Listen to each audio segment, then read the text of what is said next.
Still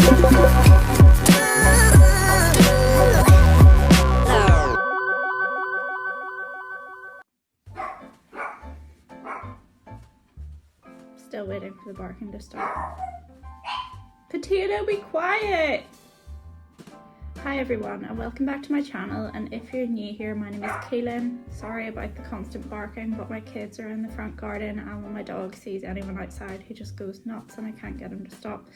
So yeah, I'm just going to try and ignore it. I've closed the door over so hopefully it isn't too annoying.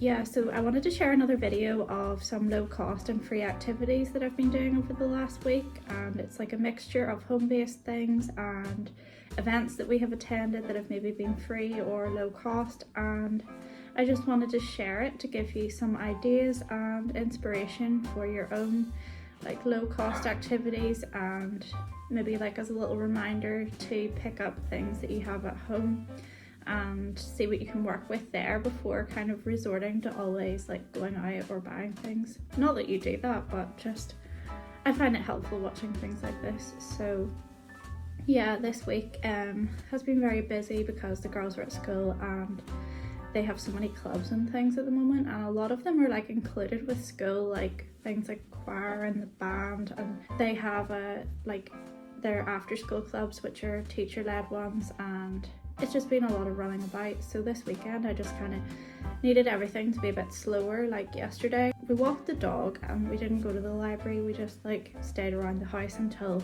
we went to see a film at the Strand Cinema, which is the cinema that does Miners Club on a Saturday, and we got to see a free screening there.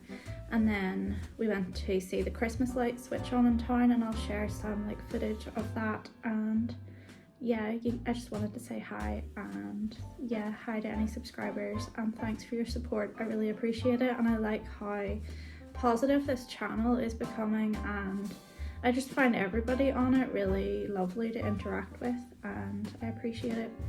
So I hope you all have a good day, and I will share what we've been up to.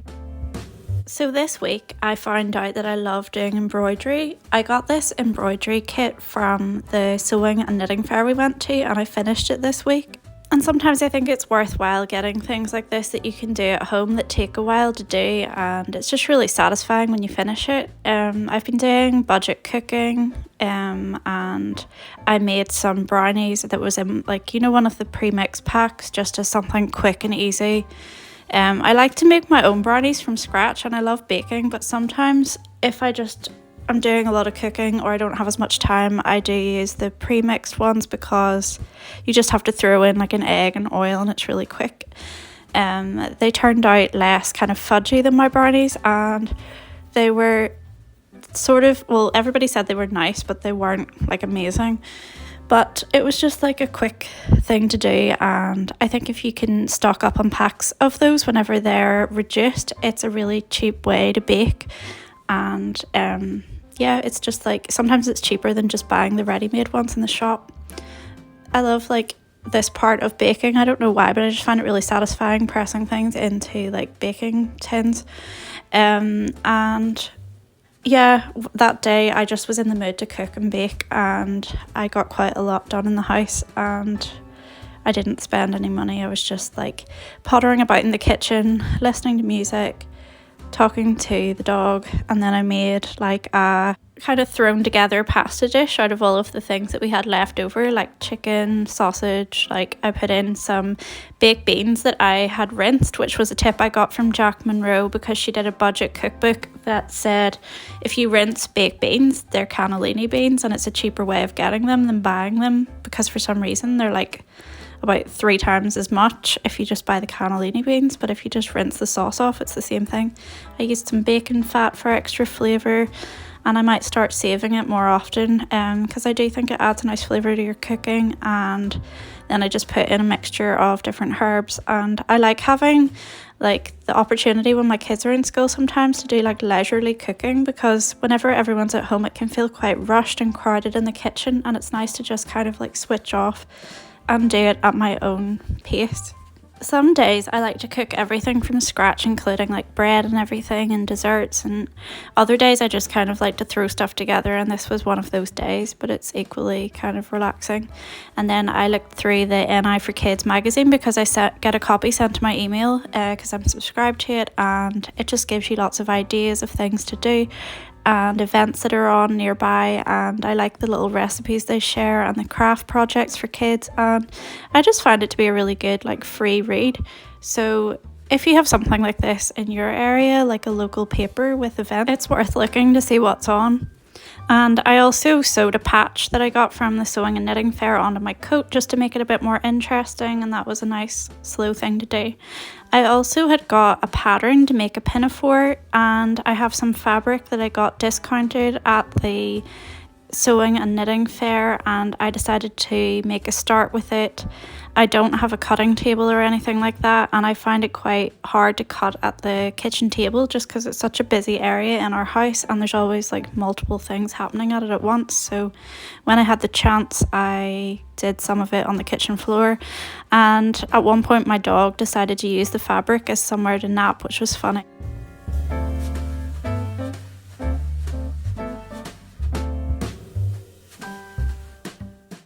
So I kind of ended up not getting as much done then, but I came back to it again and I got all of the fabric pieces cut out and the interfacing, and I just need to pin it together and sew it now, which sometimes I find to be the hardest part because the pattern kind of fries my brain a bit. But I always find like with sewing things, when you're in the middle of it, it can be kind of not stressful, but like it can be challenging, but then whenever you see the end result and it's something unique that you've made yourself, like it feels very rewarding and much better than just going out and buying something from a shop. But I do think that it can get very costly, so it's good to do it with fabric that is reduced, or maybe that you find secondhand, or even just fabric you have lying around your house. Like you can use old like duvet covers and things like that, or a tablecloth, and you can find them secondhand quite cheaply sometimes. But there have been times in the past when I've gone to a fabric shop and spent far too much on fabric, and I didn't want to do that this time. This is the Strand Cinema where we went to see Lilo and Stitch for free, and the kids really enjoyed it, and we just got some popcorn and drinks. And this is the Christmas light switch on in Belfast city centre.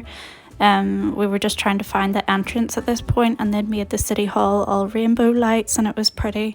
And then I just like the atmosphere in town around Christmas time, and all the pretty lights, and these ones remind me of being a kid, the Merry Christmas type ones that they have hanging up over the roads. And this was just the countdown, and they had live entertainment leading up to it, and then the mayor like counted down to turn on the lights.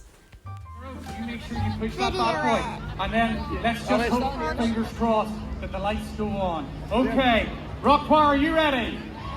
Belfast, you're ready. Rebecca, are you ready? Yes. Hollow, are you ready? Oh yes. Are you only doing it one hand? Wow, he's confident. Okay, Belfast, are you ready? In 10, 9, 8, 7, 6, 5, 4, 3, 2, 1.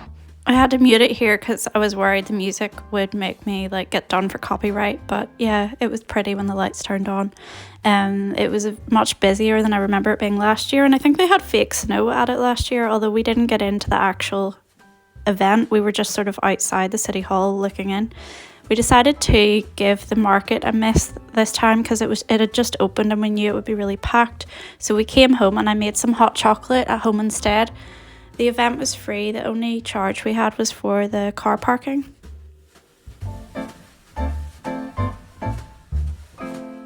We put our own Christmas tree up as well, and this is my pig in a blanket that my mum got me from a fair last year. I love it.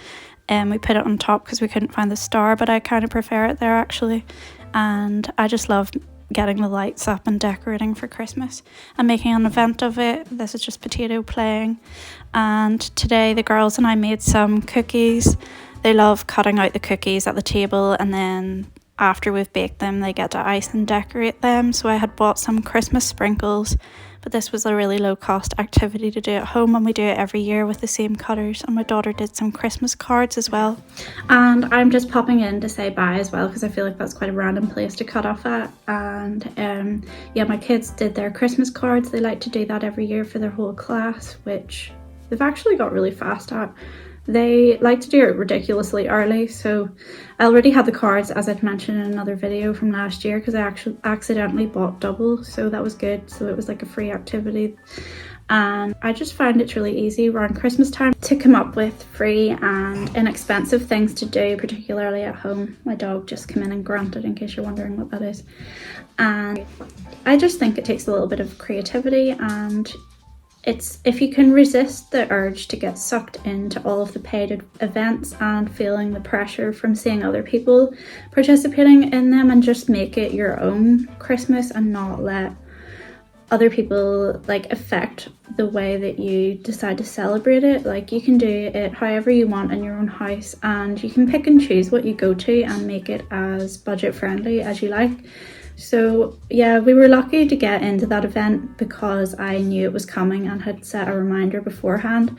And I know that like last year we didn't get tickets for it, so I know it's popular and you need to get in there quickly. But I think if you plan ahead, it's easy to do that. And I just find like it used to be harder to find events and things, but I think that over the last few years Belfast has made an effort to put on so much more. For every season there is like an event, and like a lot of it is very low cost if you just know where to look. And I actually think that one of my favorite things to do with my time is to like read through local newspapers to find like little hidden events, and to like look through websites of specific like venues to find out what they have on as well. And it's kind of become like a little challenge for myself to find as many free or low cost activities as I can this year, because I want to stay like kind of on track with my low buy until my no buy year starts next year. So yeah, it's a good way to pass the time too, just like filling it in your calendar what you want to do and finding ways to do it that are as low cost as possible. I hope that you enjoy this video and that it gave you some ideas, and I will see you soon. Bye.